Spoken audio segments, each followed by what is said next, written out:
The soap opera, as Ruben Amorim has called it, is finally ended, sort of, and his appointment as Manchester United manager has been announced. Sporting Lisbon made the announcement at the same time, and he will be taking over at Old Trafford on November the 11th, which is a really bizarre situation, a bit similar to Thomas Tuchel not taking over as England coach till January the 1st.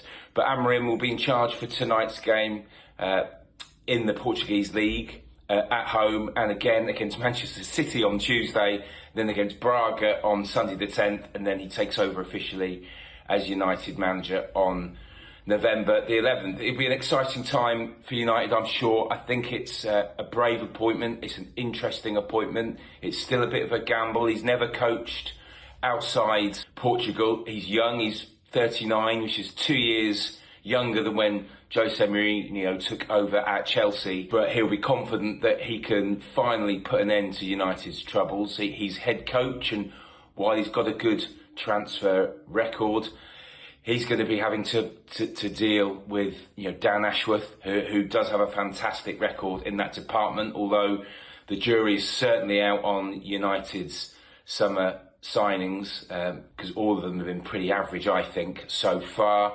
And with financial issues in terms of PSR, United aren't suddenly going to be able to spend 200 million in January. So I think Amorim's going to have to deal with what he's got, and certainly try and transform a team that's in the bottom half of the table, and regardless of their win over Leicester the other night in the Cup, need a drastic improvement in their results. They certainly don't score enough goals. They're the third lowest scorers in the Premier League. Amorim's first game will be away at Ipswich, which in many respects could have been a lot worse, and in many respects he will be under quite a lot of pressure to get some instant results, really, because they certainly need them, because already United at this early stage are looking unlikely to qualify for Europe next season. It's certainly not over. They, of course, are still in Europa League, and they need some better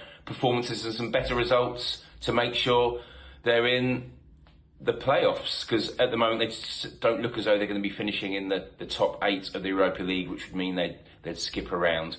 But it's an interesting period for United, and I think they've got the right man to lead them forward. Certainly, if you speak to anyone in Portugal, they'll be telling you that.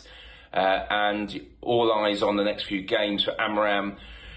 I think he could do without Tuesday's match against Manchester City, because if they are beaten heavily, and there's no reason why City won't win that game, but if City win by a big score, Man United fans will be looking at the fact that they'll be getting a manager who's just been outsmarted by Pep Guardiola, and Amorim won't want to be in that situation. So he'll be hoping to get one over United's rival City on Tuesday night. So that is a fascinating match in itself. And first of all, he's got a league game to deal with tonight against Estrella, and it'll be interesting to see what sort of reaction he gets from the fans, because there's a split in the fan base. I think 50% of them understand why he's going to a bigger club, and 50% of them are wondering why he couldn't have remained in Lisbon until the end of the season.